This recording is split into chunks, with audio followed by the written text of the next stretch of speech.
हरे कृष्णा कृष्ण कृष्ण हरे हरे, हरे राम राम राम हरे हरे।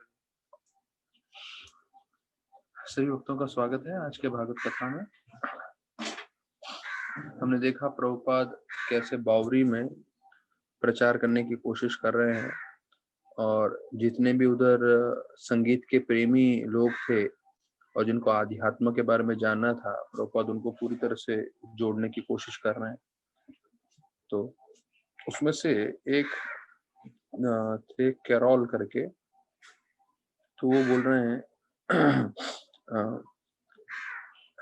कि वो कई बार प्रभुपाद से मिलते थे, प्रभुपाद उनको जप करते हुए हमेशा दिखते थे। तो प्रभुपाद कभी भी खाली नहीं दिखते थे, ऐसे सोच विचारते हुए, जैसे कई बार हम लोग जो है सोचते विचारते रहते हैं, वैसे कभी नहीं रहते थे। प्रभुपाद हमेशा जो है जप करते हुए मिलते थे, या भागवतम ट्रांसलेट करते हुए, या लोगों को प्रचार करते हुए। तो प्रभुपाद का कोई भी पल खाली नहीं जाता था, वो हमेशा भगवान की सेवा में नियुक्त रहता था। तो वहां पे बता रहे हैं कि कैसे उस बावरी में जैसे ही करताल का ध्वनि आती है, बजती है, तो सब लोगों को जो है मालूम चल जाता था कि हाँ कीर्तन हो रहा है। और वहां पे हारमोनियम भी बजाते थे। तो प्रभुपाद कई बार उधर हारमोनियम भी बजाते थे, तो हारमोनियम, करताल, और कभी कभी उधर एक मृदंग तो नहीं था पर उसको ड्रम बोल रहे हैं, एक तरह का ढोलक। तो प्रभुपाद कभी कभी ढोलक भी बजा लेते थे, क्योंकि प्रभुपाद, हमने देखा है कि कैसे उनके पिताजी बचपन से चाहते थे कि वो भक्त बने और वो उनको उन पे राधा रानी की कृपा हो। तो जितने भी साधुओं को भोजन कराते थे, तो भोजन कराने के बाद वो एक ही आशीर्वाद मांगते थे कि मेरा पुत्र जो है राधा रानी का परम भक्त बने।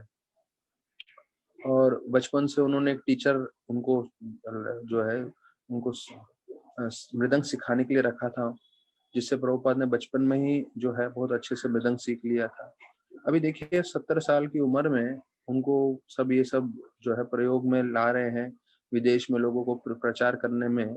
जो है मृदंग नहीं भी हुआ तो वहां पे जो ढोलक है उसको बजा रहे हैं और कीर्तन कर रहे हैं। तो शुरुआत से प्रभुपाद जो चीज को जोर दे रहे थे, वो बोल रहे थे कि ध्वनि बहुत आवश्यक है हमारे आत्म साक्षात्कार के लिए। तो देखिए प्रभुपाद ने जो शिक्षण दिया है, वो शायद जो अमेरिकन लोगों को वहां पे दे रहे थे, वो उतना ही शिक्षण हमारे लिए भी जरूरी है। अब यहाँ पे बता रहे हैं ध्वनि, जो आवाज है वो बहुत आवश्यक है। हमने एक प्रवचन में चर्चा किया था कैसे हमें भौतिक चीजों का ज्ञान ध्वनि के कारण मिलता है, उसी प्रकार से हमें आध्यात्मिक ज्ञान भी ध्वनि के कारण मिलेगा। तो आज हम ध्वनि सुनते हैं, उसके बाद हम आकर्षित होते हैं। तो उसी प्रकार से हम जब आध्यात्मिक ध्वनि सुनेंगे, तब हम जो है हमारे आध्यात्म स्वरूप के ऊपर आकर्षित हो जाएंगे। तो फिर बोलते हैं that was I suppose the attraction of the musicians found in him, कि जितने भी उधर संगीत के प्रेमी थे, वो देखे कि भाई ये संगीतकार ही नहीं है, इनको आध्यात्म का भी बहुत ज्ञान है, और ये जो संगीत को है सीधा भगवान से जोड़ रहे हैं। तो सिर्फ संगीत हम मनोरंजन के लिए यहाँ नहीं कर रहे हैं, पर इस संगीत के द्वारा हम भगवान तक पहुंच सकते हैं, हम भगवान की भक्ति प्राप्त कर सकते हैं। तो आप समझिए, भले ही हमारा जो है 1 घंटे का ये प्रवचन रहता है, पर हम जो रोज कोशिश कर रहे हैं भागवत का जो है ध्वनि के द्वारा, हम भी भगवान की ओर पहुंचने की कोशिश कर रहे हैं। प्रभुपाद बताते हैं कि नवलता भक्ति में से सबसे पहला जो है वो है श्रवणम। श्रवणम कीर्तनम विष्णु स्मरणम। तो सबसे पहला आता है श्रवणम, मतलब सिर्फ सुनने मात्र से हम जो है आत्म साक्षात्कार प्राप्त कर सकते हैं। तो अगर कोई भक्त ज्यादा कुछ करे नहीं, लेकिन फिर सिर्फ सुनता भी रहे, तो सुनने मात्र से उसका आध्यात्मिक जीवन में काफी उन्नति होगा। तो हर भक्त को देखना है कि कम से कम जो है कि वो सुनने जो है सुनने मात्र के लिए, मतलब ये जो हमारी कथा चल रही है उसको सुनने के लिए हमेशा जुड़ता रहे। तो उससे वो खुद भी तरक्की करेगा और दूसरे भक्तों को भी प्रोत्साहन देगा, और दूसरे भक्त भी उनको देख के जो है आकर्षित होकर जुड़ेंगे। तो ये श्रवण सबसे महत्वपूर्ण है। अब देखिए जो श्रवण की महत्वपूर्णता मैं आप लोगों को बता रहा हूँ, यहाँ लीलामृत में हम देख रहे हैं कि प्रभुपाद वो अमेरिकन हिप्पी लड़कों को भी यही चीज बता रहे थे कि ध्वनि के मात्रा से आप भगवान के पास पहुंच सकते हो। जो आवाज है, प्रभुपाद बताते हैं कि कोई अंधेरे में कोई व्यक्ति होगा तो आप उसको देख नहीं पाएंगे, लेकिन अगर वो आवाज करेगा तो आप उस आवाज से पहचान सकते हैं, हाँ ये व्यक्ति इस कमरे में है या इस जगह पे है। तो उसी प्रकार से हो सकता है कि हम भगवान को देख नहीं पा रहे हैं, लेकिन ध्वनि के मात्रा से, आवाज के मात्रा से हम भगवान के संपर्क में आ रहे हैं। और ये आवाज जो ध्वनि है वो हमें धीरे धीरे शुद्धिकरण करेगा और उससे हम जो है भगवान के निकट आ सकते हैं। लेकिन प्रभुपाद जब प्रचार कर रहे थे वो बहुत जो है ध्यानपूर्वक प्रचार कर रहे थे, और उनको ऐसे शिष्य चाहिए थे जो वास्तविक रूप में भक्ति में जो है उनका आकर्षण हो। कोई मनोरंजन के लिए आ रहा हो तो वैसे लोग नहीं चाहिए थे। जैसे हमने देखा बम्बई में भी वो प्रचार कर रहे थे बीच के पास, जहाँ कई सैकड़ों, शायद 300-500 लोग तक आ रहे थे। पर प्रभुपाद ने फिर कुछ समय के बाद बंद कर दिया और प्रभुपाद ने बोला कि मुझे कमिटेड क्राउड चाहिए। कमिटेड क्राउड मतलब जो लोग मेरी कथा सुन रहे हैं, फिर कथा सुन के वो अपने जीवन में अपनाएं और भक्ति में स्थिर हों। तो ये जो है दूसरा पहलू होता है जब श्रवण करते हैं। तो कई लोग श्रवण करते हैं, पर श्रवण करने के बाद उधर तो बम्बई के बीच के पास वो लोग चले जाते थे, फिर अगले बार नए लोग आते थे।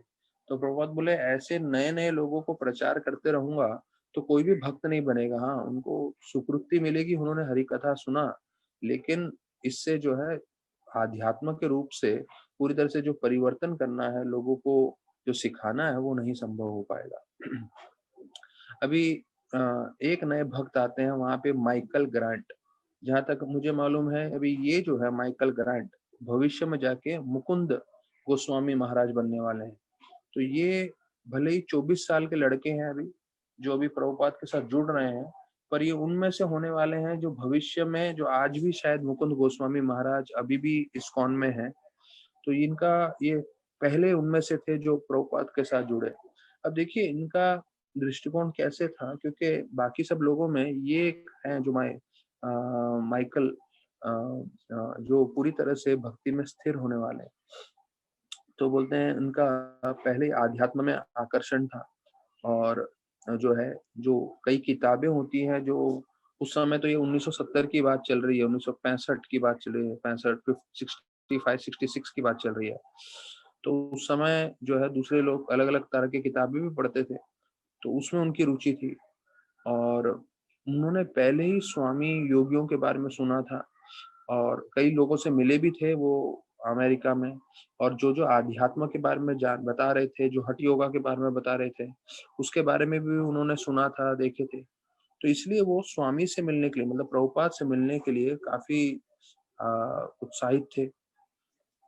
तो उनको उन्होंने पहले ही अध्यात्म के काफी कार्यक्रम में भाग लिया था और आध्यात्मिक लोगों से मिले थे। तो अभी देखिए इनमें से ये जो पहले आ रहे हैं माइकल, जिनको ये शायद शॉर्ट में माइक भी बोलते थे, तो वो जो थे पहले से ही आध्यात्म में उनकी रुचि थी और पहले से बहुत सारे साधुओं से मिले हुए थे। तो अभी जब वो प्रभुपाद से मिलने जा रहे थे तो उनकी बड़ी इच्छा थी मैं ये सुनूं कि प्रभुपाद क्या बोल रहे हैं। तो प्रभुपाद के बोलने से मैं समझ पाऊंगा कि इनको आध्यात्म में कितना जो है जानकारी है। अभी देखिए ये पहले व्यक्ति आ रहे हैं प्रभुपाद के पास जो वास्तविक रूप में भगवान के बारे में जानना चाहते हैं और आध्यात्म के बारे में जानना चाहते हैं। तो अंग्रेजी में एक शब्द होता है जिसे बोलते हैं क्यूरियस, मतलब वो उत्सुक थे, जो है जिज्ञासु थे वो जानने के लिए। तो माइक स्वयं बोल रहे हैं कि मैं जिज्ञासु था और जब मैंने पहली बार देखा तो वो कुछ बोल नहीं रहे थे, सिर्फ बैठ के जप कर रहे थे। तो मैं काफी उत्साहपूर्वक रुका हुआ था कब बोलेंगे। तो मैंने उनको जप करते हुए पहले सुना था, कीर्तन करते हुए सुना था, पर उनका कथा मुझे सुनना था। अभी देखिए, अभी ये माइक खुद अपनी बुद्धि लगा के बोल रहे हैं कि इनके पास जो है आध्यात्म की बहुत ज्ञान होनी चाहिए, बहुत शक्ति होनी चाहिए। नहीं तो कोई ऐसे जगह पे आके क्यों रुकेगा जहाँ पे इतनी सारी तकलीफें हैं। अभी माइक को अच्छे से मालूम था कि ये जो बावरी जगह है वो बहुत एक, मतलब झोपड़पट्टी के समान जगह है या बहुत ही नीचा भाग है। तो बोले यहाँ पे इतने बड़े साधु सन्यासी इसीलिए आएंगे क्योंकि उनके पास आध्यात्म ज्ञान है, क्योंकि यहाँ पे तो कुछ इंद्र भोग करने के लिए है नहीं, विशेष एक सन्यासी के लिए जो पूरे जो है भारत में से आए हुए हैं करके। तो ये चीज उनको जो है सबसे ज्यादा जो है उनको बोलते हैं, I think this thing struck me the most, मतलब मुझे ये सबसे ज्यादा प्रभावित ये हुआ कि इनके पास अवश्य आध्यात्मिक ज्ञान होना चाहिए, नहीं तो ये व्यक्ति भारत से ऐसे जगह पे क्यों आएगा यहाँ पे।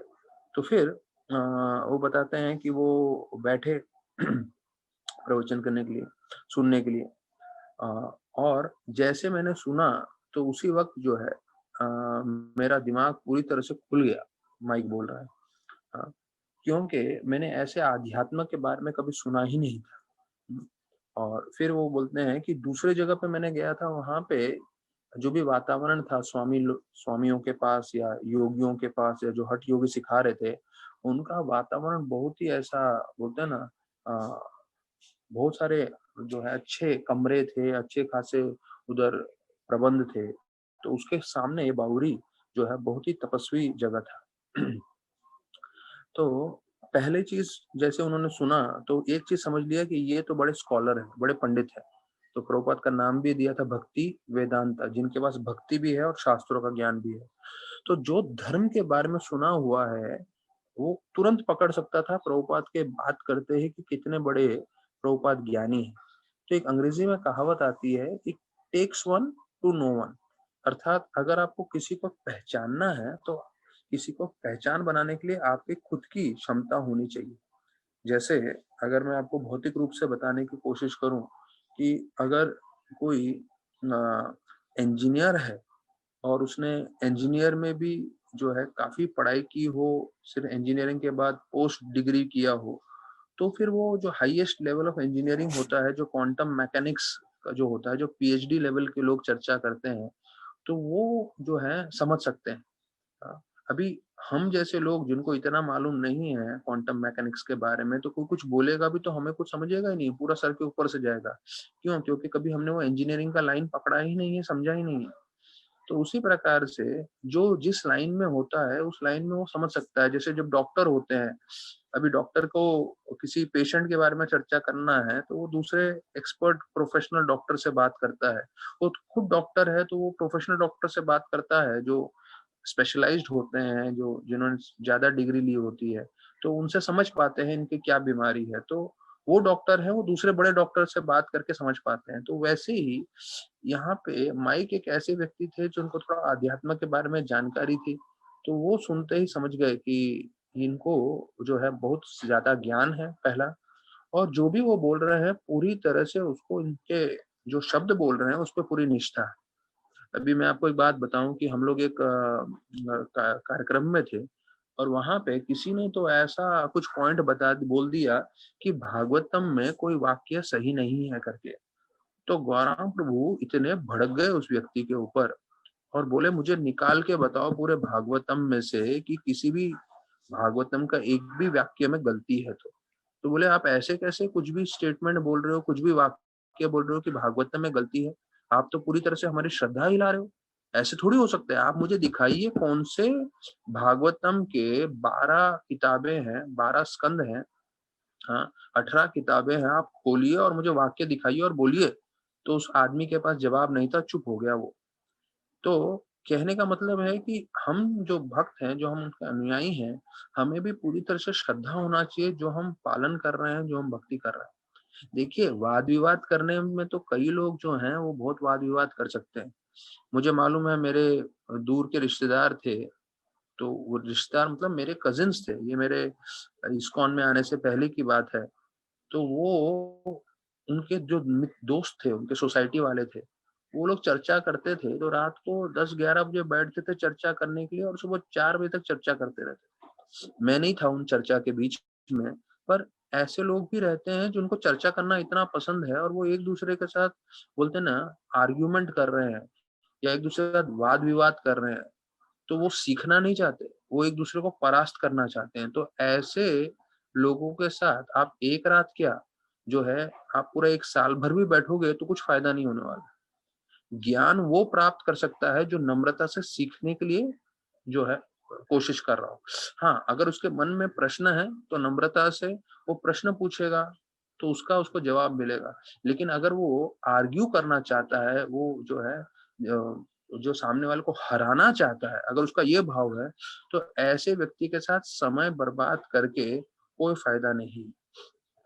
तो यहाँ पे भी वर्णन आ रहा है कि कई जो है वो कई प्रवचन कर रहे थे, तो कई प्रवचन करते हुए उनका जो है बहुत ज़्यादा शक्ति मालूम चलता था। तो यहाँ पे शब्द यूज़ किए हैं कि उनकी डेयरिंग मालूम चलती थी। अभी सीधी बात है, डेयरिंग मतलब उनकी हिम्मत। अरे जिसमें हिम्मत होगा वही तो यार 70 साल की उम्र में अमेरिका जाएगा और ऐसे चरसी चरस और गांजा पीने वाले लोगों के बीच में बैठ के अकेला प्रवचन करेगा, प्रचार करेगा। और कल हमने देखा प्रभुपाद कितना ध्यान रखते थे। भले ही ये लोग शराब पीने वाले लोग थे या चरस गांजा पीने वाले लोग थे, और जब कोई भी भेंट लेकर आता था प्रभुपाद के लिए तो प्रभुपाद स्वीकार करते थे मुस्कुराते हुए। और प्रभुपाद को ये भी मालूम था कि मुझे इसको नहीं जो है खाना चाहिए, क्योंकि ये लोग शायद इन्होंने कुछ ऐसा मिला दिया हो, अंडा या कुछ, जिससे मेरा नियम टूट जाएगा। लेकिन प्रभुपाद उनको नाराज नहीं करते थे। प्रभुपाद सबका जो भी भेंट आता था, गिफ्ट आता था, वो स्वीकार करते थे और कबड़ में रखते थे। और फेंकते भी नहीं थे प्रभुपाद। तो ये देखिए प्रभुपाद का एक गुण था कि कैसे प्रभुपाद सबको लेके चलते थे।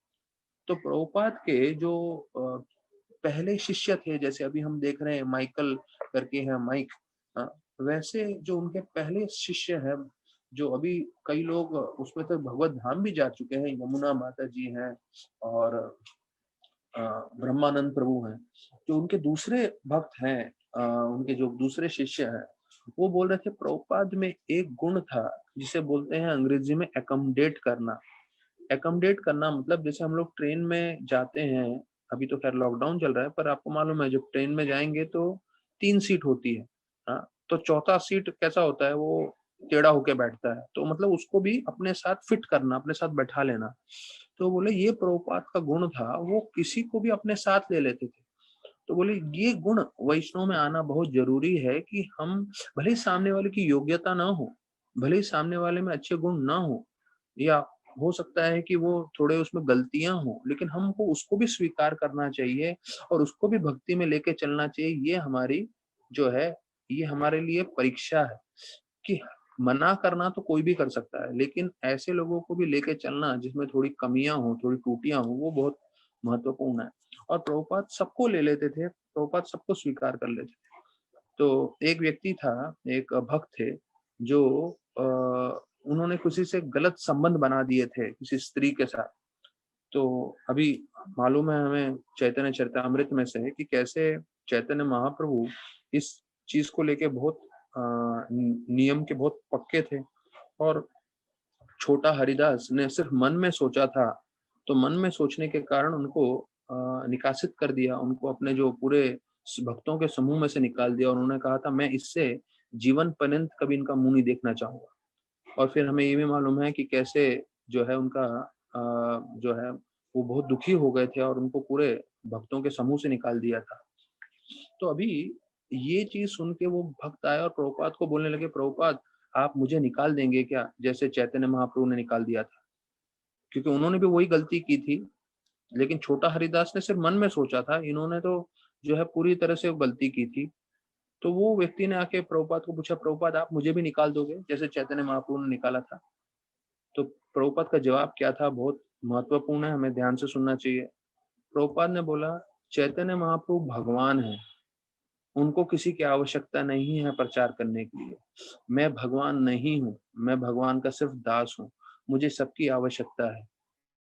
तो मैं जानता हूँ आपने गलती की है, लेकिन मैं चाहूंगा कि अभी ये गलती आप कभी भी जीवन में नहीं दोहराएं और आप मेरे साथ जुड़ जाएं और फिर से प्रचार कार्य में लग जाएं। तो प्रभुपाद स्पष्ट बता रहे थे, और प्रभुपाद ने 8वें स्कंद में जो है गजेंद्र मोक्ष का जहाँ कथा आती है, तो गजेंद्र जब जो हाथी था वो मगरमच्छ के साथ लड़ रहा था और वो उसकी शक्तिहीन होती जा रही थी। जब हम 8वें स्कंद में पहुंचेंगे, जब हम वो चर्चा करेंगे तब विस्तार पूर्वक सुनेंगे। पर प्रभुपाद वहां पे एक चीज बोलते हैं कि हर एक व्यक्ति को देखना है वो कौन से परिस्थिति में है। तो प्रभुपाद बोल रहे थे मगरमच्छ पानी में शक्तिशाली रहेगा और हाथी जमीन पे। अगर जमीन पे युद्ध हो रहा होता तो निश्चित रूप से हाथी मगरमच्छ को परास्त कर देता था, लेकिन क्योंकि पानी में युद्ध हो रहा था और पानी में मगरमच्छ शक्तिशाली रहता है, इसलिए मगरमच्छ जो है मगरमच्छ वहां शक्तिशाली था, वो उसकी विजय हो रही थी और हाथी परास्त हो रहा था। तो प्रभुपाद बोले वैसे ही भक्तों को ध्यान रखना है उनको किस परिस्थिति में रहना है, जो परिस्थिति में भक्ति के अनुकूल है उस परिस्थिति में रहना चाहिए। ऐसी परिस्थिति में हो जहां उनकी भक्ति कम हो रही है या उसका नुकसान हो रहा है तो उस परिस्थिति से निकल जाना चाहिए। तो ये हमें हमेशा ध्यान रखना है, आपका वातावरण आपको बनाता है। आप बुरे वातावरण में रहोगे तो वो असर आप पे करेगा, आप भक्ति से दूर जा सकते हो। तो फिर यहाँ पे आगे बता रहे हैं कि मुझे बहुत अच्छा लगा था, माइक बोल रहे हैं कि प्रभुपाद जब बोलते थे और मैं ध्यान से उनका एक एक शब्दों को सुन रहा था, तो ही बोलते हैं कि वो पहले व्यक्ति थे जो अमेरिका आए थे, जो एक तरह से भगवान के द्वारा भेजे हुए व्यक्ति थे और उनको वाकई मालूम था भक्ति क्या है, भगवान क्या है। तो क्योंकि उन्होंने इतने सारे साधुओं से मिले थे, इतने सारे योगियों से मिले थे, पर कोई इतना स्पष्ट रूप से बता नहीं पाया। लेकिन जो प्रभुपाद को, क्योंकि प्रभुपाद पूरे आत्म साक्षात्कार प्राप्त कर चुके थे, इसलिए जो है प्रभुपाद इतना स्पष्ट रूप से बता रहे थे। तो प्रभुपाद यहाँ पे प्रवचन के जो 2 पैराग्राफ है वो भी हम चर्चा करेंगे, जो उस समय प्रभुपाद लेक्चर दे रहे थे उनको। प्रभुपाद बोल रहे हैं, तो श्री कृष्ण, ये प्रभुपाद के प्रवचन में से है, श्री कृष्ण अर्जुन को बता रहे थे कि आप शुद्ध चेतना में कार्य करिए। कार्य तो आपको करना ही है, लेकिन शुद्ध चेतना में करने का जो है वो एक बड़ा गंभीर विषय है। तो प्रभुपाद बोल रहे हैं, हमने काफी दिनों से चर्चा किया है कि हम ये शरीर नहीं है। अब वो प्रभुपाद यूज कर रहे हैं, we are not this dull body. Dull body मतलब ये जो शरीर है वो, इसमें जान तो है नहीं, ये तो आत्मा है, उसमें प्रवेश करती है तब उसमें जान आता है। तो बोलते हैं हम चेतना है, प्रभुपाद बता रहे थे। तो प्रभुपाद बार बार ये बताते थे तो हमें लगेगा हाँ हमें तो मालूम है हम शरीर नहीं आत्मा है। राधानाथ महाराज बताते हैं ये एक स्टेटमेंट है, एक लाइन है कि हम शरीर नहीं आत्मा है। ये आपको ऐसा लगेगा कि जैसे स्कूल में होते हैं ना, ABCD सीखते हैं बच्चे लोग, तो हमको लगेगा अरे ये तो ABCD है भक्ति में, तो हम पहली बार इस्कॉन में आए थे तब भी हमने सुना था हम शरीर नहीं आत्मा है। और महाराज बोले यही चीज को आपको साक्षात्कार हो जाए तो यही एक लाइन कि हम शरीर नहीं आत्मा है आपको PhD डिग्री दिलवा सकता है। अर्थात जो आपको ABCD लग रहा है वो ABCD नहीं है, वही चीज आपको PhD का डिग्री दिलवा सकता है भक्ति में। मतलब सबसे उत्तम श्रेणी का ज्ञान है क्या, कि हम शरीर नहीं आत्मा है। और अगर हम आत्मा हैं, हम सुनते इतनी बार हैं, कितनी बार हम आत्मा के स्तर पे कार्य करते। तो कल मैं राधानाथ महाराज के पर्सनल सर्वेंट से बात कर रहा था, व्रत चंद्र प्रभु से। तो मैं बोला अरे आप जान ही रहे हो अमेरिका, राधानाथ महाराज अभी 9 महीने से अमेरिका में है। तो बोले 2 बार राधानाथ महाराज को पूछा गया, महाराज आपको जरूरत है तो व्रत चंद्र प्रभु आ जाएंगे वहां पे प्लेन पकड़ के अमेरिका में आपकी सहायता करने के लिए। तो महाराज बोले नहीं, यहाँ पे कुछ आवश्यकता नहीं है, मैं अकेला ही हूँ कमरे में। तो महाराज दिन में सिर्फ एक बार खिचड़ी खा रहे हैं इतने महीनों से, और सुबह को फल ले लेते हैं और रात को जो है दूध पी लेते हैं बस। तो ये महाराज का इतने 9 महीनों से जीवन का शैली चल रही है। तो जो हम जर्नी होम में पढ़ रहे हैं राधानाथ महाराज के बारे में कि पहाड़ों में रह रहे हैं, इधर रह रहे हैं, अभी नेपाल में हम लोग देख रहे थे महाराज को, गैरी से मिल रहे हैं। तो महाराज का जो तपस्या भरा जीवन है वो हमेशा वैसे ही रहने वाला है। अभी 9 महीने तक मुझे मालूम नहीं था महाराज का क्या शैली है, अभी कल बात किया तो मालूम चला। अभी हम लोग भी दिन में 2 बार खाते हैं, 3 बार खाते हैं, और अगर सिर्फ बोला जाए हमें 2 बार खिचड़ी खाने को तो हमारे लिए वो भी तपस्या हो जाएगा।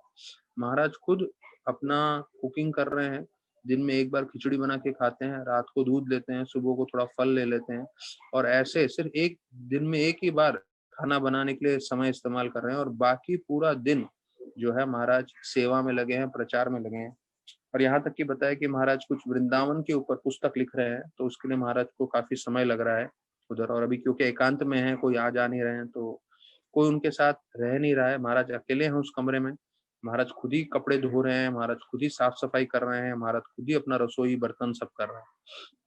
तो देखिए एक साधु होते हैं 70 साल की उम्र में भी जो है वो साधुत्व के तरह ही जीने का जो है उनकी इच्छा है, वो ही उसी हिसाब से जी रहे हैं। तो अभी यहाँ पे बता रहे हैं कि यहाँ पे लोग ज्यादा आ रहे थे। तो यहाँ पे लोग ज्यादा रहते। तो प्रभुपाद का आखिरी 2 लाइन उस प्रवचन का ये था कि हम लोग इसी तरह से जो है इस भौतिक जगत में जुड़ गए हैं और इसलिए हमारा स्वतंत्रता जो है बंधित हो गया है, ऐसे करके प्रभुपाद बता रहे हैं।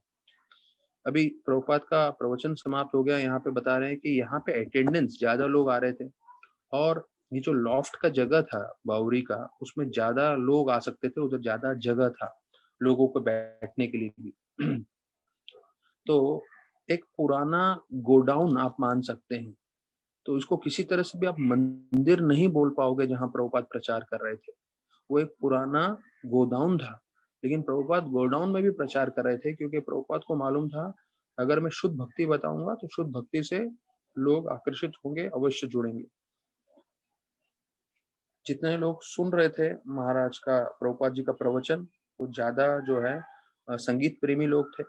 और उसमें से नाम आ रहे हैं कैरल, करोल, गुंथेर, माइक, डेविड, और कोई जो है पैराडॉक्स करके टीम था, उसके लोग जुड़ रहे थे। और ये सोमवार, बुधवार, शुक्रवार सब लोग रात को मिलते थे। अब ये देखिए प्रभुपाद जो कार्यक्रम करते थे, उस कार्यक्रम का देखिए क्या प्रोग्राम, क्या सेटिंग था। बोलते हैं ठीक 8 बजे प्रभुपाद प्रोग्राम चालू करते थे, और पहला आधा घंटा प्रभुपाद जो है कीर्तन करते थे। उसके बाद 40 से 45 मिनट जो है, 40 से 45 मिनट प्रभुपाद गीता पे प्रवचन करते थे। उसके बाद प्रश्न उत्तर होते थे, और फिर आधा घंटे का कीर्तन होता था। तो तकरीबन तकरीबन प्रभुपाद जब कार्यक्रम करते थे ये, तो 2 घंटे का प्रोग्राम चलता था, 10 बजे तक सब खत्म हो जाता था। तो ये प्रभुपाद का तरीका था अमेरिका में प्रचार करने का इन लोगों को, मतलब कीर्तन, प्रवचन, प्रश्न उत्तर और फिर कीर्तन। प्रभुपाद के फिर वो प्रवचन में से बोल रहे हैं कि हम लोग सब आध्यात्मिक जीव हैं, हमारे पास पूरी स्वतंत्रता है, हम लोग सब शुद्ध आत्मा है, और जो शुद्ध चेतना में, जो आध्यात्मिक जगत में न बीमारी है, न जन्म है, न बुढ़ापा है, न मृत्यु है। प्रभुपाद ये सब बोल रहे हैं। और उसके अलावा वहां पे बहुत सारे हमें जो है दूसरे गुण हैं, हाँ, आध्यात्मिक जगत में, वो भी प्रभुपाद जो है उसके बारे में वर्णन कर रहे हैं।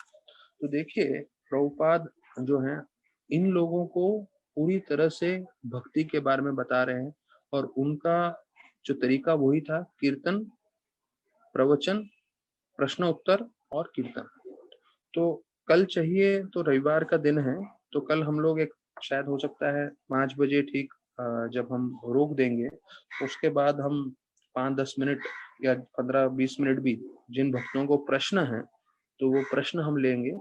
तो कल जिन जिन के कोई प्रश्न है तो लिख के आ सकते हैं, या मुझे व्हाट्सअप कर सकते हैं, या तुलसी विलास प्रभु को व्हाट्सअप कर सकते हैं, जिससे हम लोग आपका जो इतने समय से हम भागवत कथा कर रहे हैं, प्रवचन कर रहे हैं, तो जिन लोगों के कई प्रश्न हैं तो उसके भी हम जवाब दे पाए। तो हम श्रीमद् भागवतम में देख रहे हैं कि कैसे ध्रुव महाराज, हम चौथा स्कंद चर्चा कर रहे हैं, और चौथे स्कंद में 12वां अध्याय, और उसमें ध्रुव महाराज भगवत धाम जा रहे हैं। तो हमने देख लिया अभी तक श्लोकों में कि कैसे जो है विमान आया था, और विमान में नंद और सुनंद वैकुंठ लोक से आए थे। तो क्योंकि भगवान के जितने भी पार्षद होते हैं, या भगवान का आध्यात्मिक जगत का जो भी चीजें होती है, वो तो भगवान के समान ही होता है। जो हमने सुना उसको तदिया बोलते हैं, मतलब वो भगवान का ही स्वरूप है। तो ध्रुव महाराज जो है प्रणाम करते हैं, और प्रदक्षिणा करते हैं उस विमान का, और नंद और सुनंद को जो है प्रणाम कर रहे हैं। और उसके बाद उन्होंने जो है, हमने ये सुना कि स्नान करके उधर के जितने भी साधु हैं उनका आशीर्वाद लेके फिर विराजमान हुए, और विराजमान होते ही उनका जो शरीर था वो पूरी तरह से आध्यात्मिक रूप से बदल गया, और उन्होंने मृत्यु के सर पे पैर रख के उसमें विमान पे चढ़ गए। और कल हमने ये भी सुना कि कैसे वो अपनी माता के बारे में याद करते, सुनती के बारे में। और प्रभुपाद बता रहे कि उनकी माता जो है, उन्होंने उनको मार्गदर्शन किया था, उनको बताया था कि आप जंगल में जाइए, भक्ति करिए, जिससे आपकी जो भी भौतिक इच्छा है वो पूरी हो सकती है। तो हमने ये ध्रुव महाराज की कथा के प्रारंभ से चर्चा किया हुआ है, और अभी अंतिम में भी यही चीज आ रहा है कि ध्रुव महाराज भगवान से जुड़े, जो है कृष्ण प्रेम प्राप्त करने के लिए नहीं, शुद्ध भक्ति करने के लिए नहीं, उनकी भौतिक इच्छा थी। और कई बार प्रवचनों में ध्रुव महाराज का उदाहरण दिया जाता है कि ध्रुव महाराज एक ऐसे उदाहरण हैं जो ये स्पष्ट करते हैं कि कोई किसी भी इच्छा से आए भगवान के पास तो उनका कल्याण ही होगा, और विशेष रूप से कोई भौतिक इच्छा से भी आए तो भी उनको लाभ होगा और उनकी भौतिक इच्छाएं भी पूरी होगी। तो देखिए, ये हमें मालूम है कि हम जब भी भक्ति से जुड़ते हैं, हमारा उद्देश्य स्पष्ट होना चाहिए कि हम शुद्ध भक्ति के लिए आए हैं। हमें सिर्फ भगवान को प्रसन्न करना है, भगवान की इच्छा पूरी करनी है। लेकिन क्योंकि अभी हम शुद्ध नहीं हैं, तो हमारे मन में सब भौतिक इच्छाएं हैं। तो ये भागवतम का ये भाग हमें पूरी तरह से आश्रय दे रहा है कि कोई बात नहीं, भागवत में भी ऐसे शुद्ध भक्त हैं जो भगवान के पास आए भौतिक इच्छा इच्छा से, लेकिन फिर भौतिक इच्छा भी उनकी पूरी हो गई और उनकी शुद्धिकरण भी हो गई और वो पूरी तरह से भक्ति में जुड़ के भगवत धाम भी प्राप्त किए। तो हमारे मन में सब इच्छाएं हैं, तो वो इच्छाएं हम बनाए रख सकते हैं, लेकिन साथ-साथ हमें तीव्रता से भक्ति करनी है और भगवान से ये प्रार्थना करना है कि प्रभु, मेरी ये जो इच्छाएं हैं, मैं आपसे मांग रहा हूँ, मुझे मालूम है ये शुद्ध इच्छाएं नहीं हैं, पर क्योंकि मैं इन इच्छाओं से बहुत वशीभूत हूँ, मैं आपसे प्रार्थना करता हूँ कि आप मेरा शुद्धिकरण करें और जो है आपके हिसाब से इन सब इच्छाओं का जो है मेरी पूरी कर सकते हैं आप भगवान। तो ऐसे प्रार्थना करना चाहिए, क्योंकि कई, अगर आप लोगों को मैं बताऊं तो आपको थोड़ा चौंक जाएंगे, कई सैफरन ब्रह्मचारी भी हैं, तो उनके मन में भी इच्छा रहती है कि भाई मैं ये कर पाऊं, मैं वो कर पाऊं भक्ति में। या कई लोग जो है अपना प्रोजेक्ट लेके बैठते हैं, तो उनको लगता है प्रोजेक्ट में कामयाबी होना चाहिए। मतलब जरूरी नहीं है कि वो उनकी भौतिक इच्छा है, पर आध्यात्मिक रूप से वो इच्छा रहती है, तो भगवान से प्रार्थना करते हैं कि प्रभु, मेरी ये इच्छा पूरी कर लीजिए। तो एक तरह से देखा जाए तो वो आध्यात्मिक इच्छा ही है, लेकिन कभी-कभी जो है भक्तों के अंदर भी ऐसा जो है इच्छा आ जाता है। तो यहाँ पे वर्णन किया गया है कि शिक्षा, उनको पथ प्रदर्शक गुरु बताया गया है सुनीति माता को, और पथ प्रदर्शक गुरु जो आपको मार्ग दिखाते हैं आध्यात्म में तरक्की करने का। तो दीक्षा गुरु नारद मुनि थे, और प्रभुपाद बता रहे हैं शिक्षा गुरु और दीक्षा गुरु दोनों जो हैं वो भगवान के प्रतिनिधि रहते हैं, दोनों में कोई भिन्नता नहीं है, दोनों एक समान ही है। तो ध्यान याद रखिएगा, जो आपको शिक्षा दे रहे हैं वो और दीक्षा गुरु दोनों एक समान है। और फिर प्रभुपाद ने एक वाक्य बताया कि सुनीति स्त्री थी, मतलब माता के रूप में थी, तो इसलिए वो जो है दीक्षा नहीं दे पाई ध्रुव महाराज को, और उन्होंने दीक्षा नारद मुनि से लिया। अर्थात प्रभुपाद ने, मैंने कल भी चर्चा किया, जो स्त्रियां होती हैं उनको दीक्षा देने की आवश्यकता नहीं है। वो प्रचार कर सकती हैं, लोगों को भक्ति के बारे में बता सकते हैं और खुद अच्छे से अच्छे रूप से भक्ति कर सकते हैं। तो अभी हम 33वें श्लोक में आ रहे हैं। तो यहाँ पे सुनीति माता को देवी करके बताया गया है, देवीम जो है, देवीम शब्द से संबोधित किया गया है। तो देवी शब्द के साथ क्यों संबोधित किया गया है वो यहाँ मालूम चलेगा। तो जो वैकुंठ के विष्णु भगवान के पार्षद थे नंद और सुनंद, तुरंत उनको मन में समझ में आ गया कि ध्रुव महाराज अपनी माता के बारे में सोच रहे हैं, और उनके मन में ये प्रश्न उठ रहा है कि मेरी माता भगवत धाम पहुंची कि नहीं, या वो जा रही है कि नहीं। तो उन्होंने उसी वक्त जो है उनको दिखाया कि ये देखिए, 33वें श्लोक का वर्णन कर रहे हैं हम लोग अभी, कि ये देखिए, ये विमान में आपकी माता भगवत धाम जा रही है। तो उनको देवी करके इसलिए संबोधित किया गया है क्योंकि उन्होंने ऐसे पुत्र को जन्म दिया और ऐसे पुत्र को प्रोत्साहन दिया भक्ति करने के लिए। हाँ, तो ये बहुत जरूरी है। अभी प्रभुपाद यहाँ पे जो है 33वें श्लोक में बताने वाले हैं।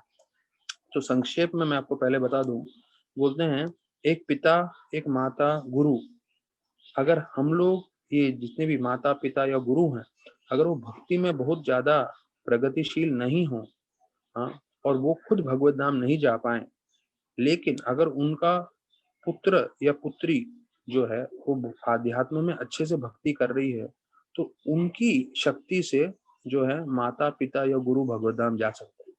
तो हम तात्पर्य में चर्चा करेंगे, विश्वनाथ चक्रवर्ती ठाकुर का तात्पर्य में से मैं बता रहा हूँ। और दूसरा, मैं संक्षेप में बता रहा हूँ, यहाँ प्रभुपाद भी डिटेल में बताएंगे तात्पर्य में, कि हर माता का कर्तव्य है अपने पुत्र को जो है इस तरह से शिक्षण दे जैसे माता सुनीति ने दिया। सुनीति माता ने क्या शिक्षण दिया कि आप कृष्ण भगवान की भक्ति करें, आप कृष्ण भगवान के भक्त बने। तो बोलते हैं जिस तरह से सुनीति माता ने ध्रुव महाराज को शिक्षण दिया कि आप भगवान के भक्त बने, हर माता का ये कर्तव्य बनता है कि अपने बच्चों को जो है भगवान का भक्त बनाए, भगवान की भक्ति की ओर जो है उनका उनको अग्रसर करें। प्रभुपाद अभी तात्पर्य बता रहे हैं, ये मैंने पूरा का पूरा तात्पर्य मार्क करके रखा है कि बहुत महत्वपूर्ण तात्पर्य है, तो सब लोग जरा ध्यान से सुनिए। प्रभुपाद बताते हैं, इस 33वें श्लोक से हमें ये बात सिद्ध हो जाता है कि शिक्षा या दीक्षा गुरु कोई भी हो, हाँ, जिसका कोई शिष्य भक्ति में बहुत दृढ़ हो, ध्रुव महाराज के जैसे, तो वो अपने गुरु को जो है भगवत धाम ले जा सकता है। तो गुरु भले ही बहुत ज्यादा भक्ति में प्रगतिशील ना हो, लेकिन अगर शिष्य प्रगतिशील हो तो भगवत धाम ले जा सकता है। तो बोलते हैं सुनीति जो है वो, उन्होंने ध्रुव महाराज को शिक्षण दिया, पर वो तो जंगल में जा नहीं सकती थी, वो तो स्त्री थी, वो तपस्या नहीं कर सकती थी जैसे ध्रुव महाराज ने किया। लेकिन ध्रुव महाराज फिर भी अपनी माता को भगवत धाम ले गए। तो बोलते हैं, यहाँ पे दूसरा उदाहरण दे रहे हैं प्रभुपाद कि कैसे प्रहलाद महाराज ने अपने पिताजी हिरण्यकशिपु को भगवत धाम लेके गए। तो हिरण्यकशिपु जो है पूरी तरह से राक्षस थे, उन्होंने पूरे तीनों लोक में जो है परेशानी करके रखा था, उसके बाद भी, और वो भगवान से द्वेष करते थे, उसके बाद भी प्रहलाद महाराज की भक्ति के कारण वो भगवत धाम अपने पिताजी को ले गए। तो देखिए ये एक बहुत महत्वपूर्ण है कि हमें जितना हो सकता है तीव्रता से भक्ति करनी चाहिए अपने जीवन में, और हमारे शिष्य, हमारे परिवार वाले सबको हमें भक्ति देना चाहिए, जिसमें कोई भी अगर अच्छे से और अच्छे से भक्ति करेगा तो उसका फायदा हमें भी होगा। भले ही हम उनके पद प्रदर्शक गुरु हों, भले ही हम उनके माता पिता हों, भले हम उनके शिक्षा गुरु हों या दीक्षा गुरु। तो फिर सार में प्रभुपाद बोल रहे हैं कि शिष्य हो या बच्चे हो, अगर वो शुद्ध भक्त बन गए या स्ट्रांग डिवोटी बन गए, तो वो अपने माता पिता गुरु, यहाँ बोल रहे हैं शिक्षा या दीक्षा गुरु, सबको भगवत धाम ले जा सकते हैं। तो इसलिए भक्ति सारण ठाकुर जो प्रभुपाद के भी गुरु थे, वो बोलते थे, अगर एक व्यक्ति भी शुद्ध भक्त बन गया तो मेरा जीवन सार्थक है, हमारी ये संस्था है वो सार्थक हो जाएगी, सिर्फ एक भक्त भी। तो ये देखिए कितनी नम्रता से भक्ति सारण ठाकुर बोल रहे हैं।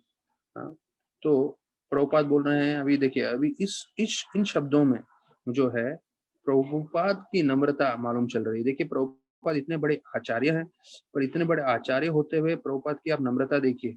प्रभुपाद बोल रहे हैं कि अभी कृष्ण भावनामृत पूरे विश्व में फैल रहा है, और प्रभुपाद बोल रहे हैं कि मैं तो बूढ़ा हो चुका हूँ और मेरे में खास कई योग्यता नहीं है, लेकिन मैं सोच रहा हूँ कि मेरे कोई भी एक शिष्य भी ध्रुव महाराज जैसे बन जाएंगे तो मुझे वैकुंठ लोक लेके जाएंगे। देखिए ये प्रभुपाद की नम्रता है, इतने बड़े आचार्य हैं, उन्होंने पूरे विश्व में इस्कॉन की स्थापना की है, उनको साक्षात भक्तिसिद्धांत ठाकुर और रूप गोस्वामी ने दर्शन दिया है, लेकिन उसके बाद भी जो है वो क्या बोल रहे हैं कि अगर मेरा एक भी शिष्य ध्रुव महाराज के जैसे भक्ति में जो है आगे बढ़ जाए तो वो मुझे लेके जाएगा भगवत धाम। जबकि हमें सबको मालूम है कि वो सेनापति भक्त थे प्रभुपाद कृष्ण भगवान के, जिसके कारण वो यहाँ पर आए। तो प्रभुपाद और भवानंद प्रभु को वो एक बार बता रहे थे कि मुझे तो भौतिक जगत में आना ही नहीं था। तो कृष्ण भगवान ने बोला एक काम करो, तुम जाओ वहां पे और कुछ किताबें लिख कर आ जाओ। तो उन्होंने बोला ठीक है, अगर आप ऐसा बोल रहे हो तो मैं जाता हूँ करके। तो प्रभुपाद यहाँ पर आए सिर्फ किताबें लिखने के लिए। वो वास्तविक रूप में भगवत धाम के ही व्यक्ति हैं, वो भगवत धाम से ही आए हैं सिर्फ हमारे उद्धार के लिए। हम जैसे जीवों के जैसे जो पुनः जन्म लेकर आते हैं, उनमें से प्रभुपाद नहीं थे। तो हमारा बहुत अहोभाग्य है कि प्रभुपाद जो इस कार्य के लिए कृष्ण ने भेजा था, पुस्तक लिखने के लिए, तो वो पुस्तक हम चर्चा कर रहे हैं, और उन पुस्तकों के कारण द्वारा हमें प्रभुपाद का संग मिल रहा है और हमें ज्ञान प्राप्त हो रहा है। तो ये ज्ञान जो है, प्रभुपाद बोले these are my transcendental ecstasy, मतलब मेरा आध्यात्मिक जो आनंद है वो मैं इन किताबों में छोड़ के जा रहा हूँ। तो जो आध्यात्मिक आनंद प्रभुपाद अनुभव कर रहे थे, वो आध्यात्मिक आनंद हमें मिल रहा है इन किताबों को से जुड़ के, इन किताबों का श्रवण करके। तो हमारे साथ जो है धीरे धीरे कई नए नए लोग भी जुड़ते जा रहे हैं। तो शायद हर बार मैं उनको जानता नहीं हूँ कौन कौन इसमें जुड़ जाते हैं। तो उसमें जो है हमारे एक अनिल जी करके हैं, वो जुड़ गए हैं, और उर्मिला माता जी करके हैं, वो जुड़ गई हैं। तो ऐसे कई लोग जो हैं, नए नए लोग जुड़ते जा रहे हैं। हम उनका सबका स्वागत करना चाहते हैं इस प्रवचन में, कथा में, और उम्मीद करते हैं कि वो जुड़े रहेंगे और कथा का पूरा लाभ लेंगे। अब देखिए जूम का एक फायदा है कि अभी जैसे 30-32 लोग यहाँ पे दिखा रहे हैं हमारे इसमें, 30-32 लोग हों या 300 लोग हों, तो उसमें हमारा ज़्यादा खर्चा नहीं होने वाला है।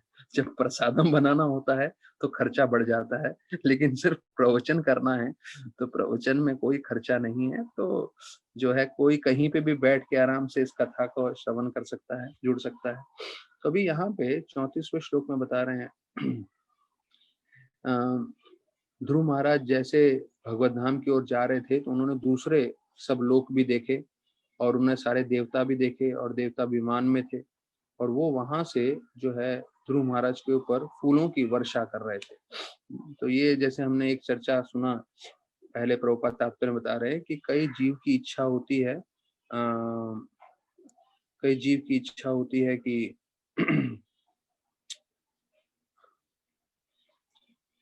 हम आध्यात्मिक जगत जाते समय दूसरे लोकों में भी जो है दूसरे लोगों का भी दर्शन कर लें। तो प्रभुपाद बोले जैसे रेलवे स्टेशन में हम जाते हैं, तो जब हम ट्रेन में जाते हैं तो दूसरे सब छोटे-छोटे स्टेशन पे ट्रेन रुकती है, आप देखते हो अपने खिड़की से। तो वैसा होने वाला है जब हम भगवत धाम जाएँगे, तो हमारी जो मन में इच्छा है दूसरे लोग देखने की, तो वो सब देखने मिलेगा जैसे यहाँ पे ध्रुव महाराज देख रहे हैं भगवत धाम जाते हुए।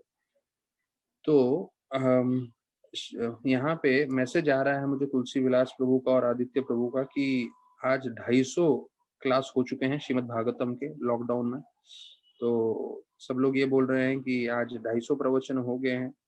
तो बहुत बहुत धन्यवाद सभी भक्तों का जो जुड़े हमारे साथ। तो मैं भी धन्यवाद करना चाहूंगा और विशेष रूप से तुलसी विलास प्रभु का और आदित्य प्रभु का भी कि उन्होंने जो है काफी हमें मदद किया, जो है कि हर बार क्लास रिकॉर्ड करने में, यूट्यूब में अपलोड करने में, और उनका सहायता से काफ़ी जो है हम संपन्न कर पाए। तो ये जैसे हमने सोच के रखा है, हमारी ये प्रार्थना है क्योंकि भागवत स्वयं कृष्ण भगवान ही हैं। तो जब हम भागवत का चर्चा कर रहे हैं और जब हमें ये मिल रहा है कि हमने 250 प्रवचन हो चुके हैं, तकरीबन मतलब 250 घंटे यूट्यूब में प्रवचन हैं जो फर्स्ट कैंटो भागवतम से चौथे स्कंद भागवतम तक है, और बाकी दूसरे संबंधित आचार्यों की कथा है और दूसरे शास्त्र के बारे में भी हमने चर्चा किया है। तो हम यही प्रार्थना करना चाहेंगे कि हम जीवन पर्यंत जो है ये हरि कथा कर सकें और जो भक्त हमारे साथ जुड़ जाएंगे वो भी हरि कथा श्रवण करते हुए अपना जीवन सार्थक कर सकते हैं। और जैसे हम देख रहे हैं कि ध्रुव महाराज जो है भगवत धाम जा रहे हैं, वैसे जितने भी भक्तगण हमारे साथ जुड़े हुए हैं और जीवन पर्यंत जुड़े रहेंगे, तो भागवत की कृपा से तो वो भी ऐसे ही जीवन सार्थक करें, वो भी भगवत धाम जा पाएं। और फिर वो भी भगवत धाम जाते समय सोचेंगे, अरे बाकी भक्त आए कि नहीं आए, या मेरे परिवार वाले आए कि नहीं आए, तो उनके बारे में सोचेंगे, तो उनके जो है करने से तो फिर शायद हमें भी फायदा हो। तो बोले वो हरि बोलानंद प्रभु भी थोड़ा प्रवचन करते रहते थे, वो आ रहे हैं कि नहीं आ रहे हैं, तो शायद हो सकता है कोई हमारे भक्त सीरियस हो जाए तो उसके कारण हमें भी मौका मिल जाए भगवत धाम जाने का। प्रभुपाद बोल रहे हैं ये चीज तो उनकी नम्रता है, पर हमारी तो योग्यता नहीं है इतनी। लेकिन फिर भी हमें ये प्रार्थना करना चाहिए कि हमारे भक्तों में भी कोई सीरियस हो जाए और अच्छे से भक्ति करे, जो खुद भी भगवत धाम जाए और हम सबको भी लेके जाए। तो बहुत बहुत धन्यवाद सभी भक्तों का जो 250 प्रवचन में जुड़े रहे, और हम उम्मीद करते हैं कि ये प्रवचन की कथा चलती रहे और सब लोग हम हमारे साथ जुड़े रहें। तो यहाँ पे भी आगे वर्णन आ रहा है 34वें श्लोक में, वैदिक शास्त्रों में दिया गया है यस्मिन विज्ञाते सर्व एव विज्ञातम भवति। ये मुकुंद उपनिषद में बताया गया है कि अगर हम भगवान को जान लें तो हम सब कुछ जानते हैं। तो अगर हमने भगवान को समझ लिया तो इस भौतिक जगत में हम सब कुछ समझ लेते हैं। अब ये देखिए बहुत थोड़ा जो है हमारे मन में शंका उत्पन्न कर सकता है ये एक वाक्य कि अगर हम भगवान को जान लिए तो सब कुछ कैसे जान सकते हैं। तो क्योंकि प्रभुपाद तो वास्तविक रूप में भगवान को जानते थे, तो अगर प्रभुपाद भगवान को जानते हैं तो इसका मतलब ये हो गया कि प्रभुपाद सब कुछ जानते हैं। तो प्रभुपाद बोलते थे हाँ मैं सब कुछ जानता हूँ। तो एक भक्त ने पूछा कि अमेरिका में एम्पायर स्टेट बिल्डिंग है, जैसे आप बोले कि हमारे इधर ओबरा या ताज है, या ताज आप मान सकते हैं जो चौपाटी बीच के पास एकदम गेटवे ऑफ इंडिया के सामने है। तो उसने पूछा प्रभुपाद को, प्रभुपाद जी बताइए जो है एम्पायर स्टेट बिल्डिंग, या आप लोग शायद एम्पायर स्टेट बिल्डिंग नहीं जानते हैं तो इसलिए मैं उसको बदल के बोल रहा हूँ, ताज होटल में कितनी खिड़कियां। ताज होटल तो सब जानते हैं, गेटवे ऑफ इंडिया के सामने है। तो उन्होंने प्रभुपाद को पूछा, प्रभुपाद आप बताइए ताज होटल में कितनी खिड़कियां? क्योंकि आपने ये बोला जो भगवान को जानता है वो सब कुछ जानता है। तो प्रभुपाद ने उसको जवाब दिया कि तुम्हारा जो प्रश्न है वो ये है कि रेगिस्तान में कितनी पानी की बूंदे हैं वो आप बताइए। तो रेगिस्तान में पानी होता ही नहीं है, वो सिर्फ जो है जिसे बोलते हैं मिराज, या ऐसा पानी का प्रतिबिंब दिखता है, वो पानी थोड़ी है।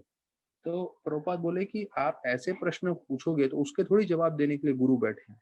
गुरु को तत्व ज्ञान मालूम होता है, अर्थात जो भगवान के संबंध में रहते हैं उनको हर चीज का आध्यात्म रूप से उसका जो मूल तत्व है वो समझ में आता है, और उसके लिए वो ध्यान देते हैं। दुनिया भर की चीजों के पीछे वो आकर्षित नहीं होते, और उसका ज्ञान उनको नहीं रखना होता।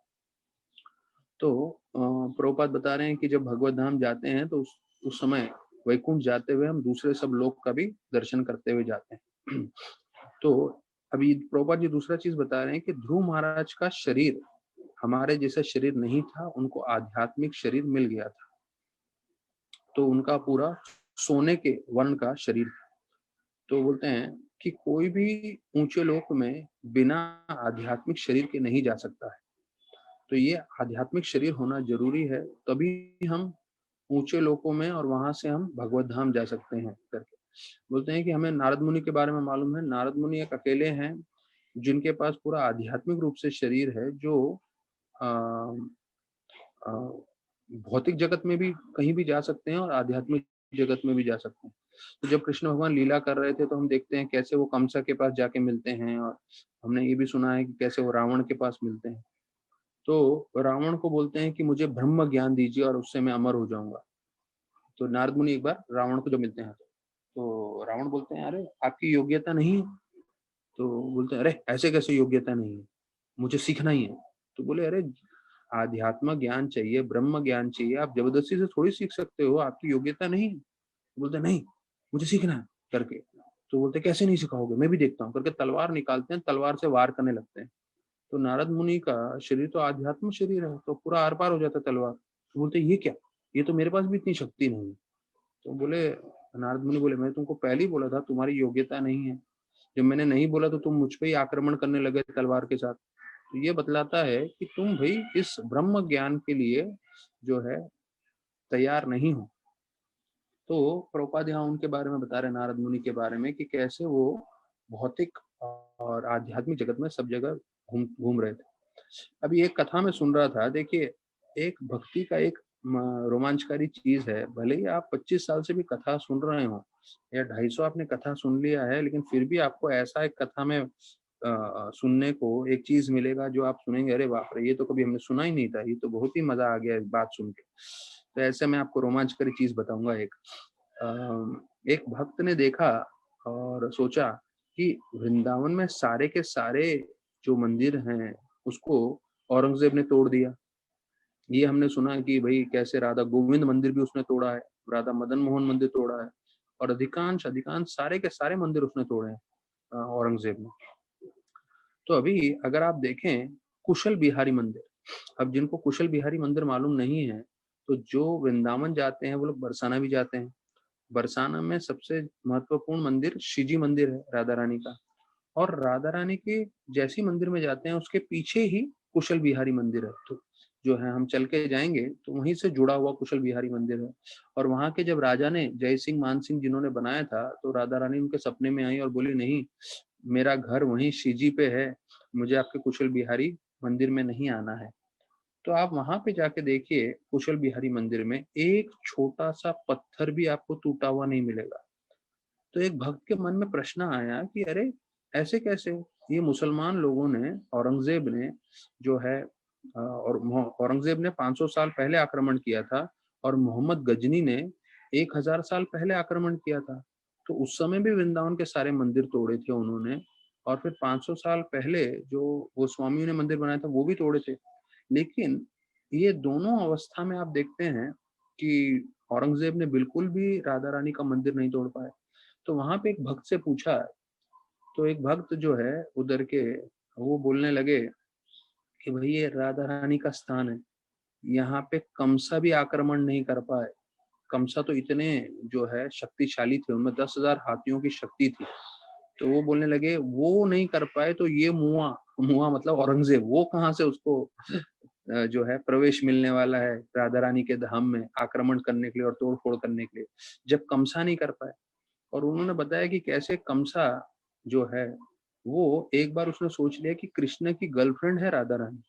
अगर मैं राधा रानी को अगवा कर लूँगा तो कृष्ण भगवान अपने आप मेरे पास आ जाएँगे। तो ये सोचते हुए वो स्वयं गए जो है बरसाना राधा रानी को अगवा करने के लिए। तो वहाँ पे पहुँचते-पहुँचते वो थक गए थे, तो वहाँ पे उन्होंने पूछा गोपियों से, तो कोई जगह है क्या जहाँ मैं जल पी सकूँ? तो उन्होंने बोला हाँ, ये सखी कुंड है, वहाँ पे आप जल भी पी सकते हैं, स्नान भी कर सकते हैं करके। तो उन्होंने जल पिया, इतने प्रभावित हुए, इतना स्वच्छ पानी था, अमृत जैसा था, तो बहुत प्रोत्साहित हो गए और उन्होंने स्नान कर लिया वहाँ पे कंस ने। अब ध्यान रखिए जब हम कंस की बात कर रहे हैं, कंस इतने शक्तिशाली थे, उन्होंने जितने भी असुर थे सबके साथ उन्होंने युद्ध करके सबको परास्त करके अपने अधीन कर दिया था और जरासंध की दोनों बेटियों से विवाह करके जरासंध को भी अपने ससुर मान के उनके साथ भी दोस्ती कर ली थी। तो जब कंस उस समय जब राज कर रहे थे, उनकी इतनी शक्ति थी, उन्होंने अपने पराक्रम से सभी के सभी लोगों को अपने अधीन किया था। अब जब ये सखी कुंड में आए, जल पिए, स्नान किए, उसके बाद स्नान करके बाहर आते ही उनका रूप पूरा बदल गया, वो एक स्त्री बन गए। जो है उनका पुरुष से जो उनका शरीर पूरा बदल के स्त्री का शरीर हो गया। अभी कंस पूरी तरह से विचलित हो गए, बोले अरे मैं तो बड़ा पराक्रमी राजा था, ये क्या हो गया मेरा? तो गोपियों ने बोला कि अभी आपको ये शरीर मिल गया है, अभी आप कुछ नहीं कर सकते, अभी आप यहाँ पे आप सेवा करिए। तो बोले क्या करना है मुझे? तो बोले गोबर लगाना है। तो बताया जाता है कंस से 1 साल तक जो है गोबर लगवाया ये गोपियों ने। और कंस जो है इतने दुखी हो गए, बोले कहाँ मैं इतना शक्तिशाली सम्राट था और कहाँ मैं लड़की बन गया हूँ, अभी वापस भी नहीं जा सकते, कोई उनको स्वीकार भी नहीं करेगा और कोई जो है राजपाट में उनको घुसने भी नहीं देगा। बोले कोई तो औरत आ गई और अपने आप को कंसा बोल रही है और ना ही उनके पास वो शक्ति थी क्योंकि वो भी एक जो है अबला स्त्री बन गए थे, गोपी बन गए थे। तो बोलते हैं 1 साल तक वो कुछ नहीं कर पाए, एक अबला स्त्री गोपी बन के कार्य कर रही। तो देखिए एक दृष्टिकोण आता है कि चैतन्य महाप्रभु बोलते हैं हमारा जीवन का उद्देश्य है गोपियों का दास अनुदास बनना। तो ये जो सबसे उत्तम श्रेणी का जीवन है आध्यात्मिक जगत में, सबसे उत्तम जो है भक्ति का भाव है वो है माधुर्य भाव। साख्य और वात्सल्य से भी ऊंचा है माधुर्य भाव। तो उस स्तर पे कंसा को प्राप्त हो गया, लेकिन वो पूरी तरह से दुखी थे, परेशान थे। क्यों? क्योंकि उनको वो कार्य करना ही नहीं था, उनको सिर्फ भोग विलास करना था। तो देखिए अगर आपको ऊंचे से ऊंचा चीज मिल भी जाए, लेकिन अगर आपकी भावना अच्छी ना हो तो आप पूरी तरह से दुखी रहेंगे, फ्रस्ट्रेटेड रहेंगे। तो यहाँ पे क्या हुआ, कमसा 1 साल होते होते फिर इतना दुखी हो गए कि रोने लग गए, गोपियों के चरण पकड़ लिए और बोले मुझे वापस से कंसा का शरीर दिला दो, वरना मेरा मैं आत्महत्या कर दूंगा, इतना मैं दुखी हो गया। तो बोले ठीक है, इसमें जाके स्नान कर लो वापस से। तो उनको मार्ग ही नहीं समझ में आ रहा था मैं कैसे वापस से कंसा बन सकता हूँ। तो बोले जाओ इस सखी कुंड में जाके स्नान कर लो। आज भी आप वृंदावन में जाएंगे, सखी कुंड है और वहां पे साधु लोग आपको बताएंगे कि यहाँ पे कंसा ने स्नान करके उसको लड़की का शरीर मिल गया था, गोपी का शरीर प्राप्त हुआ। तो वहां पे उन्होंने स्नान किया और फिर से कंसा का शरीर प्राप्त हुआ। और फिर कंस ने बोला बाप रे, बरसाना राधा रानी का जगह तो बहुत शक्तिशाली है भाई, कैसे वैसे मैं बच गया, नहीं तो मैं स्त्री बन के आजीवन काल के लिए यहीं पे मुझे जो है गोबर उठाना पड़ता था। तो गलती से भी ना मैं ना मेरे कोई दानव इस तरफ आएंगे। तो कंसा देखिए जितनी बार भी उन्होंने आक्रमण किया, उन्होंने कृष्ण पे आक्रमण किया, उन्होंने कभी गलती से भी कोई भी अपने राक्षस को जो है बरसाना नहीं भेजा, क्योंकि उनको मालूम था राधा रानी की क्या शक्ति है। तो बोलते हैं जब कंसा कुछ नहीं कर पाए तो ये औरंगजेब और ये लोग क्या करेंगे। इसलिए आप देखें कुशल बिहारी मंदिर, उसमें एक छोटा सा पत्थर भी टूटा हुआ नहीं है, पूरा का पूरा मंदिर जो है शक्तिशाली है, वैसे का वैसे ही है। तो उसी प्रकार से देखिए अगर हम राधा रानी के आश्रय में रहते हैं, तो किसी तरह से भी भौतिक कोई भी चीज हमारा बाल भी बांका नहीं कर सकता, क्योंकि राधा रानी इतनी शक्तिशाली है उनके सामने जो है। तो कंसा को तो सामने आने की आवश्यकता भी नहीं पड़ी, सिर्फ गोपियों ने उसका रूप बदल दिया, उसको लड़की बना दिया और उसका बोलते ना हरि बोल कर दिया एक तरह से देखा जाए। तो ये शक्ति है गोपियों का। तो राधा रानी के हम भक्ति करेंगे, उनके आश्रय में रहेंगे, तो कोई जो मुसीबत है हमारे नजदीक भी नहीं आ पाएगी। उनके पार्षद के पार्षद ही दूर से ही उस मुसीबत को पूरी तरह से उड़ा देंगे। तो यहाँ पे फिर वर्णन आ रहा है 34वें श्लोक में कि जब वो सुनीति वैकुंठ लोक जा रही थी तो उन्होंने भी अपना शरीर बदल दिया था, उनको भी आध्यात्मिक शरीर प्राप्त हुआ था। तो यहाँ प्रभुपाद फिर बता रहे हैं कि हर माता को अपने बेटे को जो है ध्रुव महाराज के जैसा भक्त बनाना चाहिए। सुनीति ने अपने बेटे को 5 साल की उम्र में बताया कि आप जो है भौतिक चीजों से आसक्त मत होइए, जंगल में जाइए और भक्ति करिए भगवान की।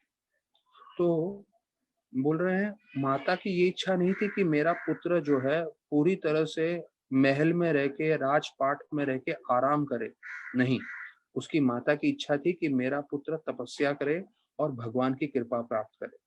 तो यहाँ पे प्रभुपाद बता रहे हैं उसी प्रकार से। अब ये देखिए, जहां भी प्रभुपाद को शिक्षण हमें देना है तो भागवत के द्वारा हमें स्पष्ट रूप से ज्ञान देंगे। प्रभुपाद स्पष्ट बोल रहे हैं कि सुनीति ने जो किया उसी प्रकार से हर माता को अपने बेटे को जो है 5 साल की उम्र से जो है ब्रह्मचर्य जीवन का पालन करने का प्रोत्साहन देना चाहिए, जिससे वो तपस्या कर सके भक्ति में प्रगति करने के लिए। इसका फायदा होगा, उसका जो पुत्र है, जो बच्चा है, वो अच्छा भक्त बनेगा और वो स्वयं भगवत धाम जाएगा और उसके कारण उसकी माता को भी भगवत धाम लेके जाएगा। इतना इसलिए बताया जाता है भक्ति में थोड़ा तपस्या करना, तकलीफ लेना अति आवश्यक है, जिससे वो अपने जीवन भी सार्थक कर सके और उनके द्वारा वो दूसरे लोगों का भी जीवन सार्थक करके उनको भी भगवत धाम ले जा सके। तो देखिए, ये हमारे लिए तपस्या है। हमने चर्चा किया है गीता में अनुद्वेगम कर्म वाक्यम सत्यम प्रेम चयत स्वाध्याय अभ्यासनम चैव मनमयत उच्यते। तो हमारे एक तपस्या ये होती है कि शास्त्रों का पाठ करना, शास्त्रों का सुनना। तो हो सकता है सभी भक्तों को लग रहा हो कि हाँ ये तपस्या हो रही है, थोड़ा ज्यादा तकलीफ हो रहा हो, पर ये तकलीफ हमें लेना पड़ेगा अगर हम भक्ति में प्रगति करना चाहते हैं। तो भक्ति में प्रगति करने के लिए ये एक तपस्या है, शास्त्र बोलना और शास्त्र सुनना। तो शास्त्र सुनने में थोड़ा तपस्या है, लेकिन वो हम सबको मिलकर तपस्या करना चाहिए। तो हम इसके साथ जो है गीता के ऊपर चर्चा करते हैं। तो आज हम गीता के जो गीता महात्म्य पर चर्चा करेंगे, क्योंकि अभी तक गीता के 35 पन्ने तकरीबन जो है इंट्रोडक्शन के प्रभुपाद ने बता दिए हैं और उसमें प्रभुपाद ने उसका सार बताया कि जो गीता अपने जीवन में अपना लेगा वो सभी मुश्किलों का समाधान ढूंढ लेगा।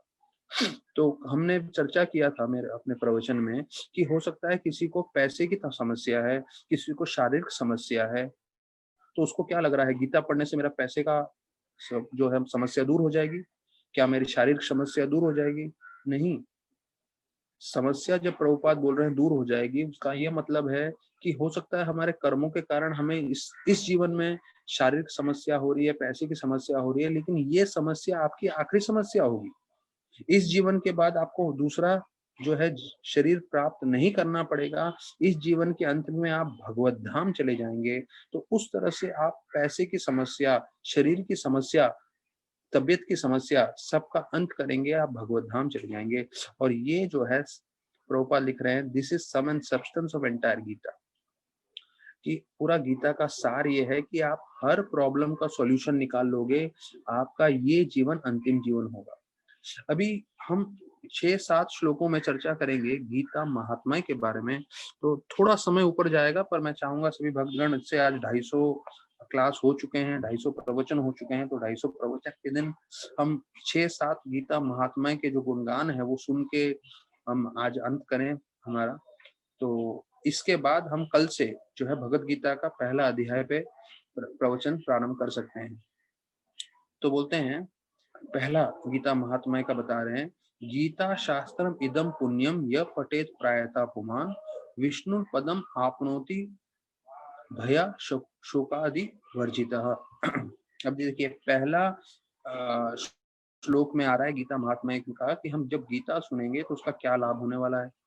कि अगर हम गीता का जो शिक्षण सुनेंगे तो जितनी भी परेशानी, तकलीफ, चिंता है वो हमारे जीवन से निकल जाएगी। और अगला जीवन हमारा आध्यात्मिक हो जाएगा। देखिए, ये गीता महात्म्य में जो है श्लोकों में पूरा वर्णन किया गया है कि गीता का आश्रय लेने से क्या लाभ होगा। 2 लाभ। इस जीवन में हम सब परेशानी, तकलीफ, चिंता से दूर हो जाएंगे। दूसरा लाभ, हमें अगला जीवन आध्यात्मिक मिल जाएगा। तो जैसे मैंने बताया कि जब प्रवचन करते हैं तो प्रवचन में कोई मुश्किल नहीं होता, तकलीफ नहीं होता। प्रवचन के पहले और बाद में तकलीफ होता है हमें। तो अगर हम प्रवचन की जैसी चेतना हम दिन भर बनाए रखें, हम दिन भर जो है भगवान का स्मरण करते रहें, भगवान का जप करते रहें, भगवान की सेवा करते रहें और भगवान के कार्य में बने रहें, तो वास्तविक रूप में हमारे जीवन में सारी चिंताएं, सारी परेशानियां हट जाएंगी। तो ये पहला श्लोक हुआ। दूसरा श्लोक है, गीता ध्यानशीलस्य प्राणायाम प्राणायाम परस्य च नैव शांतिं हि पापानि पूर्व जन्म कृतानि च। तो इसमें बता रहे हैं कि अगर कोई गीता ध्यान पूर्वक पढ़ता है तो भगवान की कृपा से उसके पूर्व जन्म के जितने भी पाप हैं पूरे नष्ट हो जाते हैं। तो यहाँ पे लिखा है पूर्व जन्म कृतानि च पापानि। तो हमारे जितने भी पूर्व जन्म के पाप हैं वो सिर्फ नष्ट हो सकते हैं। उसके लिए क्या करना है, सिर्फ कनेक्ट होना है हमें प्रवचन में। ये जो जूम चैनल है उस पे आप जो है 1 घंटा प्रवचन सुनिए। सिर्फ प्रवचन सुनने मात्र से आपके जितने पूर्व जन्मों जन्मों के पाप हैं वो नष्ट हो सकते हैं। ये शक्ति है गीता भागवत में। तो प्रभुपाद बताते हैं 18वें अध्याय के 66 श्लोक में भी बताया गया है, सर्वधर्मान् परित्यज्य मामेकं शरणं व्रज अहम त्वां सर्व पापेभ्यो मोक्षयामि मा शुचा। अहम त्वां सर्व पापेभ्यो में कृष्ण भगवान बोल रहे हैं मैं तुम्हें सभी पापों से मुक्त कर दूंगा। हाँ, माँ शुचा। माँ शुचा का मतलब है भयभीत मत होइए। हाँ, आप डरिए मत। तो अभी हमें डर लगा रहता है, अरे हमारे जीवन में क्या होगा, अरे मृत्यु के बाद क्या होगा, अरे अकस्मात कोरोना वायरस आ गया तो क्या होगा, अरे क्या होगा क्या होगा करके हम चिंता करते रहते हैं। कृष्ण भगवान बोले चिंता मत करो, सिर्फ भक्ति करो। आपका मन चिंता करने के लिए नहीं है, चिंतन करने के लिए आपका मन। अगर आप भगवान के कथा में श्रवण करेंगे, भगवान की सेवा करेंगे, भगवान की भक्ति करेंगे तो जन्मों जन्मों का पाप भगवान नष्ट करेंगे। और भगवान बोल रहे हैं माँ सुचा, डरिए मत, मैं हूं, मैं संभाल रहा हूँ पीछे से। तो यहाँ पे प्रभुपाद जो है एक शब्द इस्तेमाल कर रहे हैं जो अंग्रेजी में है इंडेमनीफाइज। indemnifies, यहाँ पे लिख रहे हैं Prabhupada, thus the Lord takes all responsibility for one who surrenders unto him and he indemnifies such a person against all reactions of sins। तो indemnify शब्द का मैं हिंदी कि मैं क्या अनुवाद होता है तो वो ढूंढ रहा था। तो बोलते हैं indemnify शब्द का मतलब है बीमा करना। तो देखिए, जैसे हम लोग बीमा कराते हैं, इंश्योरेंस कंपनी में बीमा करते हैं हम लोग, तो वैसे यहाँ पे वर्णन किया गया है कि भगवान बीमा करा रहे हैं, हमारा इंश्योरेंस कर रहे हैं पूरा, कि भाई आप चिंता मत करो, आप सिर्फ भक्ति करो, बाकी सब मैं संभाल लूंगा। तो कैसे संभालेंगे वो जो है हमें सोचने की आवश्यकता नहीं है, लेकिन वो संभालेंगे। तो ये अभी गीता महात्म्य का 3रा श्लोक पे हैं हम लोग। तो ये सब हमें याद रखना है क्योंकि जीवन पर्यंत भक्ति करते हुए जो है हमें ये श्रद्धा रखनी है कि भाई भगवान हमें संभाल रहे हैं। हाँ, जो हमने एक हिसाब लगाया था कि 1 लाख करोड़ जो है अलग अलग जो है प्लैनेट्स हैं, जैसे ये पृथ्वी है वैसे प्रभुपाद लिखते हैं trillions of planets are there. Trillions मतलब 1 ट्रिलियन मतलब 1 लाख करोड़ होता है। तो ऐसा एक जो है 1 लाख करोड़ अलग अलग प्लेनेट है। तो उसको कौन संभाल रहे हैं? हम लोग से तो एक मकान नहीं संभाला जाता, मकान छोड़िए, हम लोग से अपना जीवन नहीं संभाला जाता। हम लोग हमेशा चिंता में रहते हैं, कभी ये हो जाता है, कभी वो हो जाता है, कभी हमारे शरीर में इतनी व्याधि या प्रॉब्लम होता रहता है। तो हम लोग अपना शरीर ही नहीं संभाल पाते, अपना मन नहीं संभाल पाते हैं। जपा करने बैठते हैं तो मन तो फुल स्पीड भाग जाता है कहीं ना कहीं। लेकिन भगवान क्या संभाल रहे हैं? 1 लाख करोड़ इतने सारे प्लैनेट संभाल रहे हैं हमारा कृष्ण भगवान। तो देखिए, जब 1 लाख करोड़ प्लैनेट संभाल सकते हैं, इतने बड़े बड़े लोग संभाल सकते हैं, तो वो हमारा जीवन नहीं संभाल सकते हैं? अवश्य संभाल सकते हैं। तो हमें निश्चित रहना चाहिए और भक्ति करना चाहिए जितना हम शक्ति लगा सकें। तो ये 3रा श्लोक आ रहा है, बलिने मोचनम पुंसम जल स्नान दिने दिने सकृत गीतामृत स्नान संसार मलनाशनम। तो यहाँ बता रहे हैं 3रे श्लोक में, जैसे हम लोग रोज स्नान करते हैं और रोज स्नान करने से हमारे शरीर का मैल निकल जाता है, तो लेकिन उसी प्रकार से एक बार कोई गंगा रूपी जो है गीता में स्नान कर लेगा, तो उनका पूरा जीवन, कई जन्मों का मैल पूरी तरह से निकल जाएगा। तो बोलते हैं कि हम लोग स्नान करते हैं, लेकिन ये गीता को गंगा के समान बताया गया है। हाँ, उसमें एक बार स्नान कर लेंगे तो पूरी तरह शुद्धिकरण हो जाएगा। तो अभी आगे आने वाले श्लोक में बताते हैं गंगा से बढ़कर गीता है, क्योंकि गंगा में भी हम स्नान करेंगे तो हमें भक्ति प्राप्त होगी, हमें जो है हमारे पापों से मुक्ति प्राप्त होगी, लेकिन उसके लिए गंगा में जाना पड़ेगा, स्नान करना पड़ेगा, या कम से कम कुछ बूंद पानी अपने सर पे लेना पड़ेगा। लेकिन गीता ऐसा है कि हम कहीं पे भी बैठे हों, किसी भी अवस्था में हों, हम उसके संपर्क में आ सकते हैं और शुद्धिकरण कर सकते हैं। तो देखिए, इसलिए गीता को गंगा से भी एक स्तर ऊंचा बताया गया है। तो अभी ये जो है चौथा श्लोक आ रहा है। चौथा श्लोक में गीता का गुणगान कर रहे हैं। गीता सुगीता कर्तव्य किम अन्य शास्त्र विस्तार या स्वयं पद्मनाभस्य मुख पद्म विनिसृता। तो अभी ये चौथे श्लोक में गुणगान आ रहा है गीता का, कि गीता स्वयं भगवान ने बताया है, तो हमें कोई और दूसरा शास्त्र पढ़ने की जरूरत नहीं है। तो अगर हम रोज सिर्फ गीता का पाठ करें तो उससे हमारे सारे भौतिक इच्छाएं जो है खत्म हो जाएंगी, और उस सिर्फ गीता पढ़ने से हम सारे शास्त्र पढ़ लेंगे। तो देखिए, सिर्फ गीता पढ़ने से हमें कोई और वेदों को पढ़ने की आवश्यकता नहीं है। जैसे ऋग, यजुर, साम, अथर्व 4 वेद होते हैं, उन 4 वेदों को पढ़ने की आवश्यकता नहीं है, क्योंकि गीता में भगवान कृष्ण ने बोला है, वेदेश सर्वे अहम एव वेद्यो, सभी वेदों से मुझे ही जानना है, मेरी भक्ति करने है। तो जब हम गीता सुन रहे हैं तो हमें समझना चाहिए कि हम गीता के द्वारा सभी वेद पाठ भी पढ़ रहे हैं, हमें और कोई शास्त्र पढ़ने की जरूरत नहीं है। तो यहाँ पे चौथे श्लोक इसमें आया है कि सारे वेदों का सार है भगवद गीता, जो भगवान स्वयं ने बताया है। फिर 5वां श्लोक आ रहा है, भारत आत्मता सर्वस्वम विष्णु वक्रताद विनिश्रितम गीता गंधो गंगोदकम पित्वा पुनर्जन्म न विद्यते। तो बोलते हैं, जो गंगा का जल पीता है उसको मुक्ति प्राप्त होती है, तो उसके बारे में क्या कहें जो गीता का अमृत पीता है। तो गीता का अमृत महाभारत में छुपा है, और वो स्वयं कृष्ण ने बोला है, और इसको जो एक बार पढ़ेगा, सुनेगा, तो वो गंगा से भी ज्यादा उसका शुद्धिकरण होगा।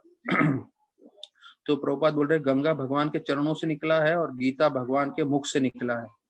तो इन दोनों में जो है, गंगा और गीता में गीता ज्यादा महत्वपूर्ण है, क्योंकि गीता जो है हर रूप में जो है सुख जो है, अभी जैसे हम शब्दों के द्वारा भी कहीं पे भी पहुंच सकता है और लोगों का उद्धार कर सकता है। अभी 2 आखिरी श्लोक हैं, जिसमें उसके बाद पुराण तो होगा ये गीता महात्म्य का। तो छठा श्लोक है, सर्वोपनिषदो गोवो दुग्धो गोपाल नंदना पार्थो वत्स सुधीर भक्तो दुग्धम गीतामृतम महा। तो जो लोग ने, जिन्होंने गाय निकाला है, सब गाय का दूध निकाला है, तो जिन्होंने गाय का दूध निकाला है उन सबको मालूम होगा कि दूध निकालते समय बछड़े को लाना जरूरी है। तो बछड़ा पहले दूध पीता है, तो उसके बाद माँ दूध देना छोड़ती है। तो यहाँ पे ये छठे श्लोक में महात्मा में बताया गया है कि सारे उपनिषद गैया के समान है, और गैया का मुख्य भाग होता है दूध। तो सारे उपनिषदों का सार है गीता। तो गीता कृष्ण भगवान जो है गोपाल के रूप में, जो दूध निकालने वाले हैं उसके रूप में है। बछड़ा कौन है? वो है अर्जुन। तो अर्जुन को सामने लाए हैं जिससे दूध निकाल सकें, जिससे गीता सुना सकें, लेकिन अर्जुन के द्वारा जो है लोगों को, भक्तों को ये गीता का ज्ञान देना चाहते हैं कृष्ण भगवान। जैसे जब दूध निकालते हैं तो बछड़ा आता है, बछड़े को दूध पिलाते हैं, लेकिन फिर बछड़े को हटा के दूध निकाल के लोगों में बांटते हैं।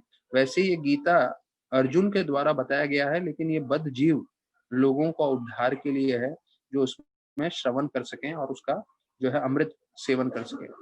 तो बोल रहे हैं 7वें श्लोक में वर्णन आ रहा है कि जीवन में सिर्फ एक ही सेवा होनी चाहिए, एक ही भगवान होने चाहिए, एक ही मंत्र होना चाहिए। तो क्या बताया गया है कि एक शास्त्रम देखी पुत्र, और एक ही शास्त्र होना चाहिए। तो एक शास्त्र क्या होना चाहिए हमारे जीवन में? गीता। फिर एक ही भगवान होना चाहिए, कृष्णा। एक ही मंत्र होना चाहिए, हरे कृष्णा कृष्ण कृष्णा हरे हरे, हरे राम राम राम हरे। और फिर अंतिम में बोल रहे हैं कि एक ही सेवा होनी चाहिए। क्या एक ही सेवा होनी चाहिए? वो है भगवान कृष्ण की सेवा। भगवान की सेवा, कृष्ण की, एक ही महामंत्र जप करना, और एक ही शास्त्र पढ़ना, तो अगर वो ही रहेगा एक ही चीज, तो एका शास्त्रम, हाँ, और एक ही भगवान, एक ही मंत्र और एक ही कार्य, तो ये चार चीजों में समानता है कि भगवान की सेवा, भगवान का मंत्र, भगवान का नाम और भगवान की गीता। तो जो हम भागवतम चर्चा कर रहे हैं वो गीता का पोस्ट ग्रेजुएशन स्टडी है। प्रभुपाद बताया कि जब कोई गीता अच्छे से समझ लेता है तो फिर वो भागवतम में के लिए योग्य बन जाता है, फिर वो भागवतम पढ़ सकता है, भागवतम सीख सकता है। तो देखिए, हम लोग जो गीता पाठ करेंगे अभी कल से, जो पहले अध्याय से फिर पूरा प्रारंभ हो जाएगा, मैं आपको विस्तार पूर्वक बताऊंगा। तो गीता का साथ साथ हम भागवत भी सुन रहे हैं। तो ये दो किताबें जो है प्रभुपाद बता रहे थे कि ये दो किताबें बहुत महत्वपूर्ण है हमारा जीवन सार्थक करने के लिए। गीता कृष्ण भगवान ने स्वयं बोली है, भागवतम कृष्ण के बारे में व्यास देव जी ने रचना की है। तो दोनों कृष्ण कथा ही है, एक कृष्ण के द्वारा बोला गया है, कृष्ण के अवतार ने बोला है। और ये दोनों सुनने से हमारा जीवन सार्थक होगा। तो बहुत बहुत धन्यवाद सभी भक्तों का, जो 250 जो भक्त हैं, 250 प्रवचन जितने हुए हैं, 250 प्रवचन में सब लोग जुड़े, सबका मैं धन्यवाद करना चाहूंगा हाथ जोड़ के। और मैं एक ही प्रार्थना करूंगा आप सभी भक्तों से कि आप आगे भी जुड़ते रहें। और देखिए, जो हमारे साथ जितने भी ये सब प्रवचन में जुड़े हैं, देखिए खुद को एक आप लोगों को अनुभव हुआ होगा कि भागवतम सुनने से, हरि कथा सुनने से जीवन में कितना परिवर्तन आता है। तो ये परिवर्तन के लिए हमें किसी और को पूछने की आवश्यकता नहीं है।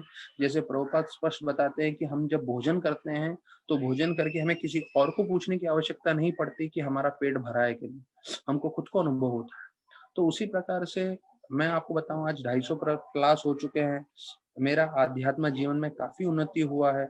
और मैं एक वैष्णव परिवार जो है उनका विशेष रूप से धन्यवाद करूंगा, क्योंकि पहले 6-7 महीने में उनके साथ ही ठहरा था तकरीबन तकरीबन, और उन्होंने काफी योगदान किया, काफी मदद किया, जहाँ पे मैं बैठ के भागवतम कथा कर पा रहा था।